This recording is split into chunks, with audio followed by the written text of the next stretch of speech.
हत्या प्रकरणाचा master mind Sudarshan घुलेनं हत्येची कबुली दिल्याची माहिती सूत्रांनी दिलेली आहे। गेल्या जवळपास 4 महिन्यांपासून या संदर्भात चौकशी सुरू आहे। या संदर्भात अधिक माहितीसाठी आमचे प्रतिनिधी योगेश काशीद आपल्या सोबत जोडले गेलेले आहेत। योगेश, अखेर घुले नाहीत, त्यांनी केलेल्या अत्याचाराची कबुली दिलेली आहे, खुनाची कबुली दिलेली आहे, काय अधिकची माहिती आहे?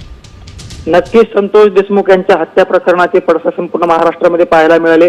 9 डिसेंबर रोजी अपहरण करून त्यांची निर्घृण अशी हत्या झाली आणि याच हत्येतील मुख्य मास्टरमाइंड आणि म्होरक्या सुदर्शन घुले, जयराम चाटे आणि महेश केदार यांनी ज्यावेळी त्यांना अटक झाली पोलीस कोठडीमध्ये सूत्रांकडून मिळालेल्या माहितीनुसार त्यांनी कबुली दिलेली आहे। जी संतोष देशमुख यांची हत्या आणि अपहरण आमिष केल्याची कबुली सुदर्शन घुले आणि त्याचबरोबर महेश केदार आणि जयराम चाटे यांनी पोलिसांना दिलेली आहे। हीच सूत्रांची माहिती आपल्याकडे मिळालेली आहे। जी धन्यवाद योगेश, आपण दिलेल्या सविस्तर माहितीबद्दल।